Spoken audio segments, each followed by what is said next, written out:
Okay, this particular question I made up myself, but it was another question that inspired me. I saw someone give a demonstration somewhere on the internet. If an object is moving to the left at a constant rate, there's a rope or string attached to a pulley which goes vertically down, attached to another object. Will that object rise at a constant rate? That was the question. From that, I'm just made up this question and I made up the numbers. The object's moving to the left at 1 meter per second. That wheel or pulley is 5 meters above the horizontal. What's the equation at which this object will rise? And from that, we can actually work out if it will be a constant rate or not. Also, usually with questions, when I've solved it, I redo it nicely for the camera. But I thought, you know what, my notes are not too terrible, so I'll just keep my notes.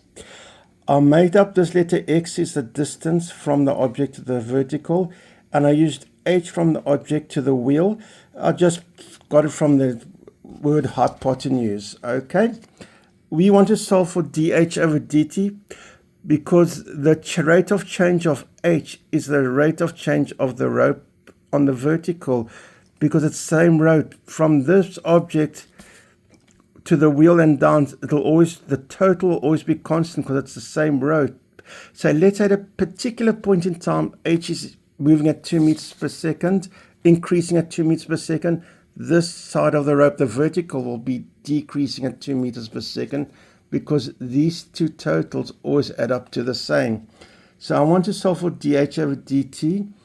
Well, dx over dt is given, and I'm going to write dH over dx. The x's cancel out to give me dH over dt, and chain rule, dH over dx times the derivative of x relative to t. It's like the derivative of one equation within another.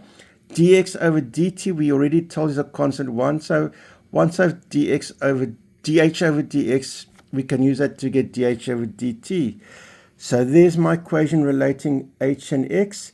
I used implicit differentiation, 2h times the dH over dx. 25 disappears, equals 2x. The 2's cancel out, equals x over h. I divided each side by h. As h squared equals x squared plus 25, h is the root of x squared plus 25, so I substitute in. So that's the equation. dH over dx is x over the root of x squared plus 25. And to check myself, I did it directly, not implicit. If h squared equals x squared plus 25, h is the root of that equation, which is the same as saying the power of half. dH over dx, chain rule, half times that bracket, the minus half, times derivative of the inside. And half times 2 cancel out to 1. We're left with x at top. X squared plus 25, the minus a half, is the same as saying to the half at the bottom, which is the root sign. Despite my handwriting, it's the same answer in both. That shows I'm correct. So that's the equation for dH over dx. The amount that h increases, that's the amount that this rope decreases. That's also the rate at which this object, let's say it's a ball, is going up. So it's not a constant rate because that rate will change different amounts of x. So the speed that the ball increases height is x over the root of x squared plus 25. That means, for example, at the point when x equals 3 meters, at the exact point when that's 3 meters from the vertical to the object, how much will this object rise? It's the same that this h will be increasing. I'd plug a 3 in. It's 3 over the root of 3 squared plus 25, and whatever that simplifies to. So that is the answer to this question. I just saw that other question. It inspired me to quickly make up this one. Talk to you all soon.